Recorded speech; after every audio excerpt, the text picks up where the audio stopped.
होली की आत्मा। बचपन से शहर में रहने वाला मनोज इस साल होली की छुट्टियों में अपने गांव दुर्गापुर वापस आता है, जहां उसे देख पूरा गांव खुशी से झूम उठता है।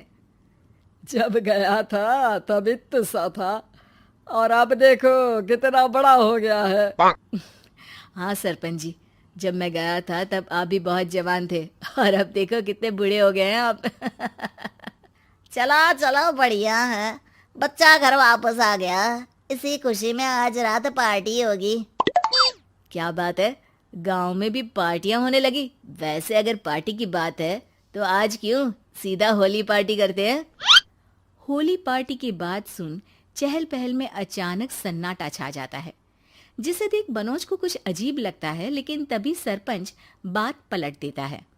अब बहुत देर हो गई, चलो सब अपने घर चलो, पार्टी के बारे में कल सोचेंगे। मनोज भी मम्मी पापा के साथ घर आ जाता है, पर होली पार्टी और उस पर पूरे गांव की खामोशी वाली बात अभी तक उसके जहन से निकलती नहीं। पापा, होली पार्टी की बात पर सब चुप क्यों हो गए थे? अरे होगी उनकी कोई अपनी बात। मुझे गांव की पंचायत ही थोड़ी पता है। थक गया हूँ, चलो सो जाते हैं, कल बात करते हैं। पापा की बात मानते हुए मनोज भी सोने चला जाता है। आज तो छुपा लिया, लेकिन हफ्ते बाद जब होली का दिन आएगा तब इसे कैसे रोकोगे? अगली सुबह सूरज के साथ ही मनोज भी गांव घूमने निकल जाता है, जिस पर रास्ते में उसे अपनी ही उम्र के कुछ लड़के भी मिलते हैं, जिनसे दोस्ती कर अब वो उनके साथ घूमने लगता है। इसी तरह कुछ दिन बीत जाते हैं और होली नजदीक आने लगती है। दोस्तों, होली में 4 दिन ही बचे हैं, पर गांव में उसकी कोई तैयारियां क्यों नहीं दिख रही? क्योंकि यहाँ होली नहीं मनाई जाती। अरे पर ऐसा क्यों?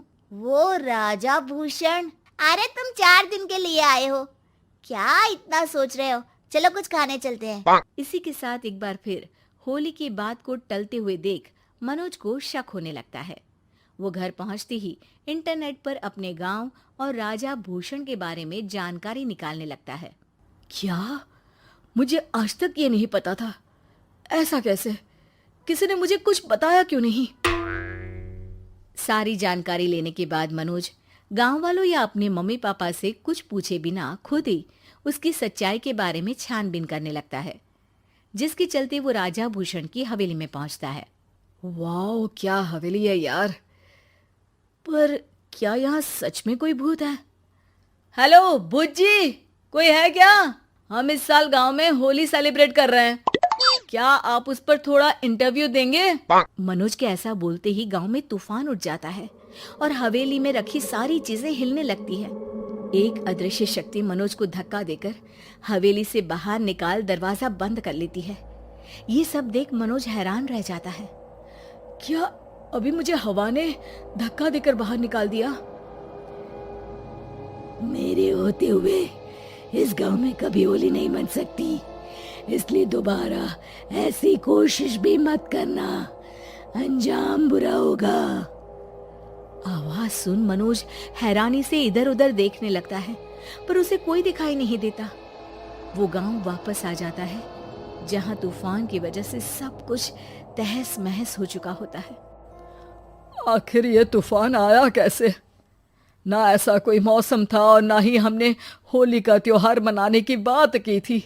सरपंच की बात पर कोई रिएक्शन दिए बिना मनोज चुपचाप अपने घर चला जाता है।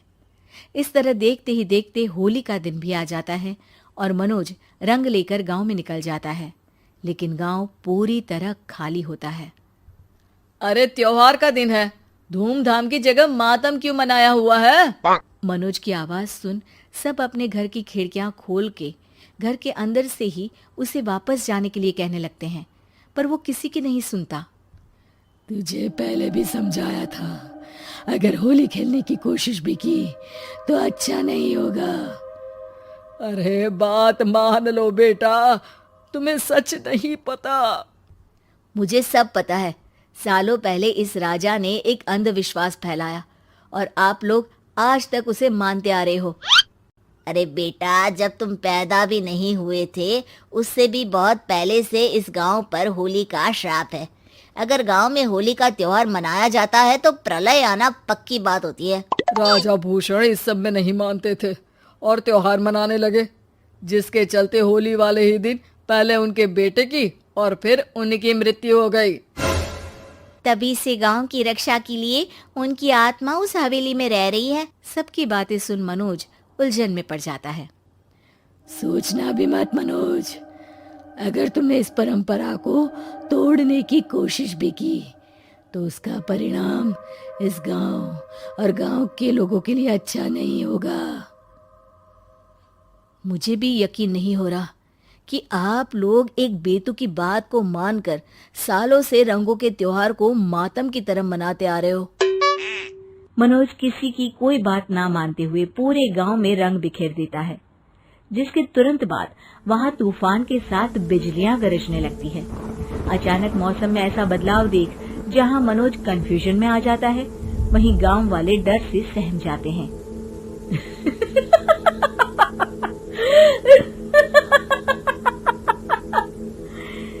इस लड़के ने हमारे जैसे सिर्फ अपने स्वार्थ के लिए नहीं बल्कि पूरे गांव की खुशियों के लिए यहाँ होली मनाई है, जिस वजह से अब इस गांव पर होली का श्राप टूटता है।